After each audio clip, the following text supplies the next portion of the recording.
Good afternoon. Please sit down. Before I begin, I want to take a moment to talk about today's news and the attempted attacks on President Clinton, President Obama, their families, public officials, individuals, and organizations. We cannot tolerate those cowardly attacks, and I strongly condemn all who choose violence. I'm grateful to the Secret Service, as well as the local and federal law enforcement, for all they do on a daily basis to keep us safe and encourage people across the country to choose kindness over hatred.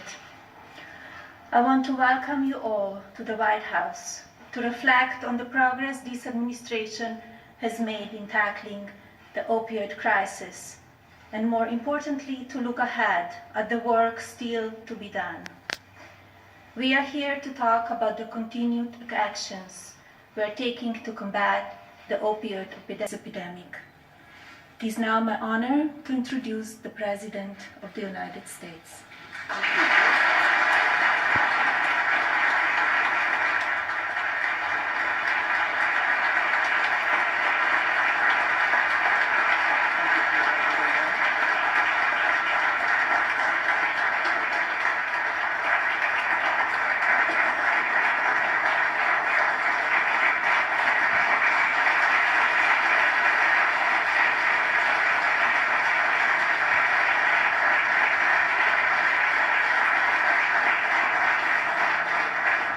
I want to thank you very much, Melania. I know how hard you've worked on this, and that's just one of many languages that you know. So it's just amazing the way you can do it. Thank you very much, darling. Appreciate it.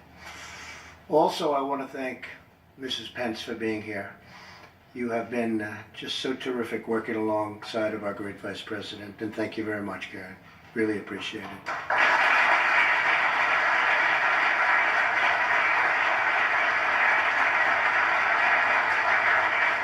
I'd like to begin today's remarks by providing an update on the suspicious packages and devices mailed to current and former high-ranking government officials.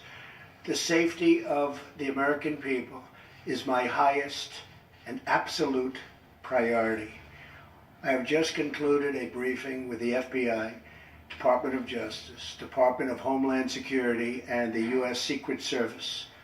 As we speak, the packages are being inspected by top explosive experts, and a major federal investigation is now underway.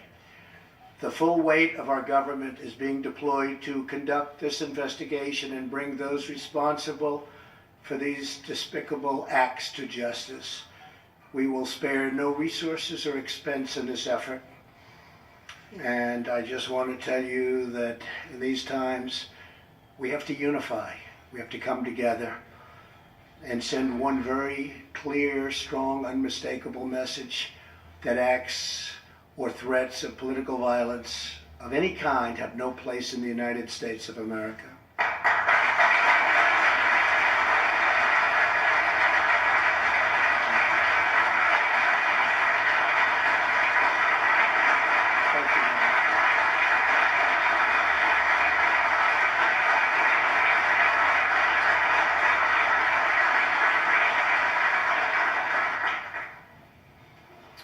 It's a very bipartisan statement. I can tell you from both sides. We both agree on that.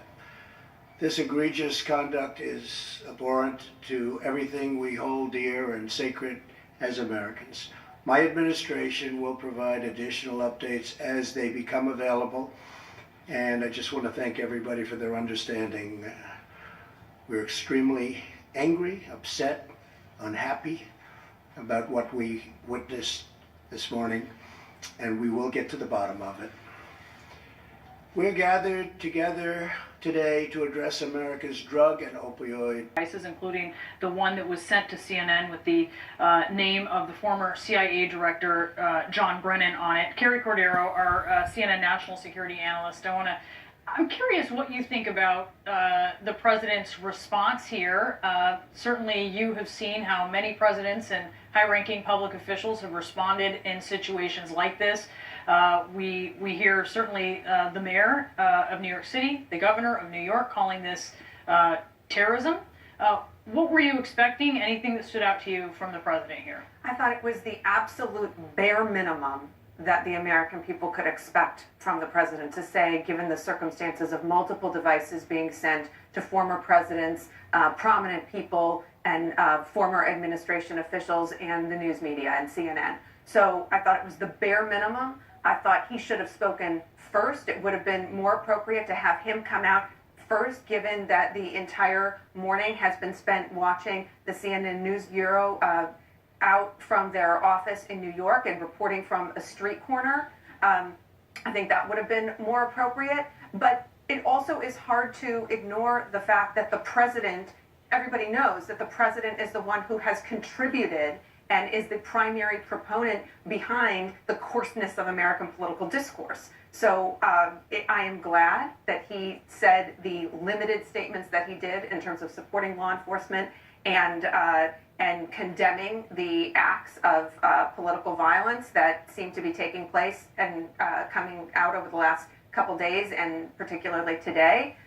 But it also matters what he does next, what he does at his rally tonight, and what him and his political allies do continuing in terms of their political engagement. Because he'll be in Wisconsin tonight, but I'm hoping, David, that you can compare this to what you've seen in the past, other government responses to, say, the anthrax attacks. How does this initial response differ to what we heard in that case after 9/11? Look, I think the president did the right thing. He said the important things. He condemned acts of political violence. He talked about how bipartisan that response is and should be, and that we need unity in the country. But what leaves me wanting, like Carrie, is you find yourself saying, I just wish he could have said some other things.